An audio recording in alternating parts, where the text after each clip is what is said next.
Hola hola tout le monde, j'espère que vous allez bien. On se retrouve aujourd'hui pour une vidéo où je vais vous partager 3 recettes de goûter, de snacks, ou même de collation, de petit déjeuner, des recettes qui sont saines mais surtout qui sont très gourmandes. Donc voilà, j'espère que cette vidéo vous plaira et que vous allez surtout vous régaler.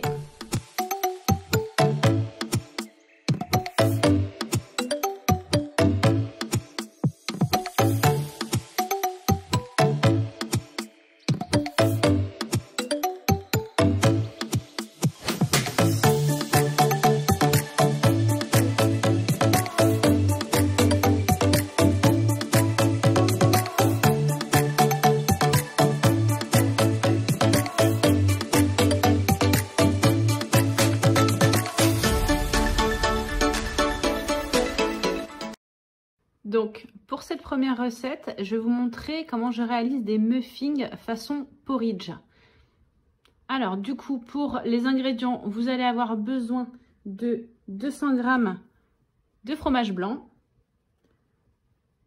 60 ml de lait, un œuf, 60 ml de sirop d'agave. Alors ici, moi, j'ai utilisé du sirop d'agave, mais c'est aussi bon avec du sirop d'érable, 90 g de flocons d'avoine, 90 g de farine. Ici, c'est de la farine semi-complète. Moi, j'utilise ici 200 g de fruits rouges surgelés. Après, vous pouvez utiliser du chocolat ou d'autres fruits surgelés ou frais.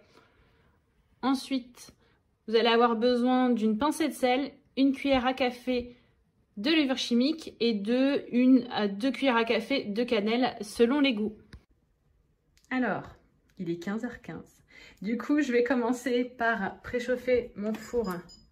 Je vais mettre à 190 degrés et on va les faire cuire environ 15 à 20 minutes. Mais après, bien sûr, ça dépend toujours des fours en fait, tout simplement. C'est parti, je vais commencer par mélanger tous les ingrédients liquides. Donc là, on a le fromage blanc.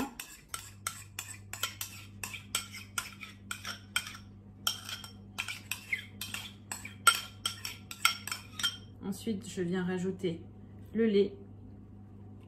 Ici, moi, c'est du lait d'amande, le sirop d'agave. Ensuite, l'œuf. Et du coup, je viens fouetter déjà tout ça.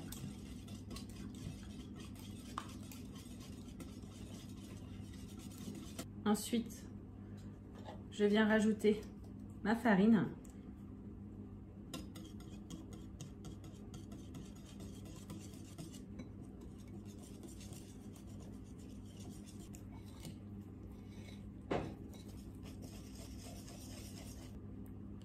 Ma cuillère de levure chimique.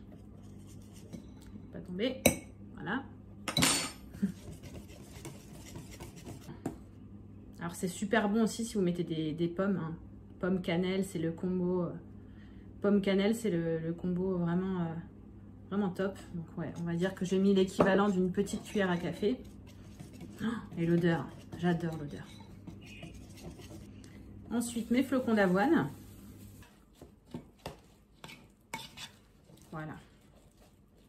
Donc là, du coup, je viens mélanger plutôt les fruits rouges. Et là, comme je vous l'ai dit tout à l'heure, vous mettez ce que vous voulez, même ce que vous avez sous la main. Ou même rien du tout. J'ai jamais essayé, mais je pense que c'est très bon aussi nature.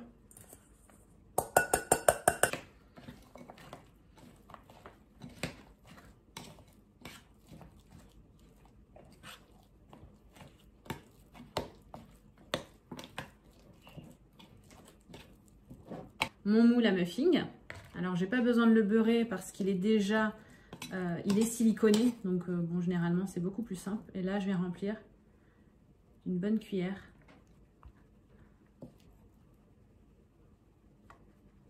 Allez, on va même faire un petit peu plus. Soyons généreux, des bons muffins.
Du coup, maintenant, on va passer à la recette du banana bread. Et pour cela, je vais avoir besoin de 2 bananes très mûres. Donc là, vous voyez, celles-ci sont quasiment noires, mais elles sont beaucoup plus sucrées, beaucoup plus faciles à travailler. Ensuite, je vais avoir besoin de 100 g de son d'avoine. Si vous n'avez pas du son d'avoine, vous pouvez mettre de la farine normale ou du flocon d'avoine. 50 g de farine, 20 g de sirop d'agave. Vous pouvez aussi utiliser du miel ou du sirop d'érable, c'est très bon. Un yaourt nature, moi ici c'est un yaourt grec. Ensuite, 60 g de chocolat noir. Donc moi, c'est des pépites de chocolat, mais vous pouvez utiliser des tablettes de chocolat que vous concassez pour mettre directement dans la pâte. Et 4 cuillères à soupe de coco râpé. Donc ça, c'est optionnel. Moi, d'habitude, je le fais sans. Et là, j'ai voulu tester avec et c'était très bon. Ensuite, vous allez avoir besoin aussi de 2 œufs. Et je ne l'ai pas mis là sur la vidéo de présentation, mais vous allez le voir après. Vous allez avoir besoin d'un demi-sachet de levure chimique et une petite pincée de sel. Et prévoyez aussi une matière grasse pour votre moule. Moi, c'est un moule en silicone, donc il se défait, le gâteau se défait assez facilement une fois qu'il est cuit et refroidi. Mais pensez à rajouter voilà, une matière grasse végétale idéalement. Donc je commence par éplucher et écraser grossièrement mes bananes. Je vais rajouter ensuite le yaourt, le sirop d'agave et mélanger le tout avec les œufs. Et une fois que toutes mes matières un peu liquides sont bien mélangées, je vais rajouter toutes les matières sèches. Et une fois que tout est bien mélangé, je rajoute à la fin les pépites de chocolat et je mets dans mon four tout simplement. Et du coup, le four, je le mets à 180 degrés et je compte entre 30 et 35 minutes. Mais bien sûr, surveillez votre four. N'hésitez pas à piquer avec un couteau comme on fait généralement avec les gâteaux pour être sûr qu'ils soient bien cuits.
Alors on se retrouve maintenant pour la recette du muesli rapide, mais quand je vous dis rapide, c'est ultra rapide. Voilà, je vous mets la recette juste ici, je vais juste la changer un tout petit peu. Donc en gros, il faut 4 mugs de flocons d'avoine, donc moi j'ai déjà préparé ma tasse juste ici. 2 cuillères à soupe d'huile de coco, 4 mugs de noisettes, donc, ou après vous pouvez mettre des amandes ou quoi. Moi pour le coup, je vais mettre des amandes concassées, mais pareil, vous pouvez les laisser entières si vous n'avez pas le temps. Une tablette de 200 g de chocolat noir ou des pépites de chocolat, ça c'est une fois que c'est cuit en fait. Vous les mettez à la fin ou alors vous pouvez tout simplement le faire fondre. Et moi c'est ce que je vais faire aujourd'hui. Je vais récupérer des œufs. Les œufs de Pâques en fait qu'on ne mange pas forcément, écoutez, je vais les faire fondre et je vais rajouter aussi une cuillère et demie de beurre de cacahuète avec 4 cuillères à soupe de sirop d'érable. Ça c'est pour avoir vraiment le côté granola, donc ça c'est top pour vraiment coller les flocons d'avoine entre eux. Donc ici j'ai mes 2 cuillères d'huile de coco, je vais les faire fondre et ce que je vais faire c'est que je vais rajouter après le chocolat dedans et je vais tout mélanger. Donc, je préchauffe mon four à 150 degrés.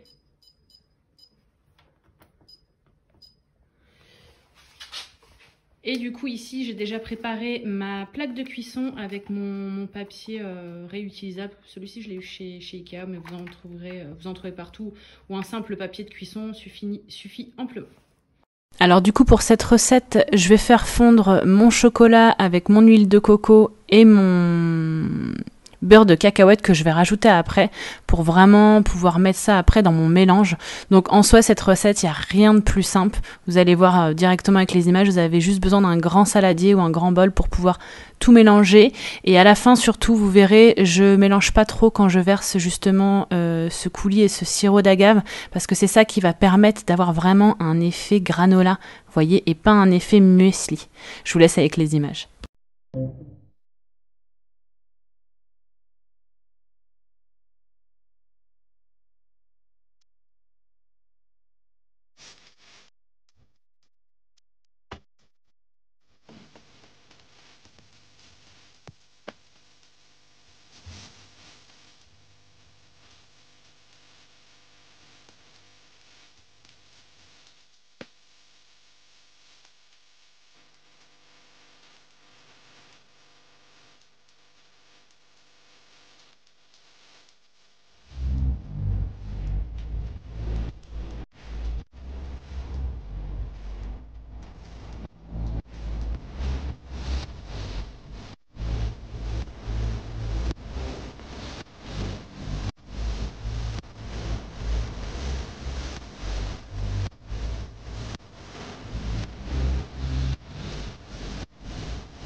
Et du coup, une fois mon granola refroidi, vous voyez, je viens pas trop le casser pour garder des morceaux.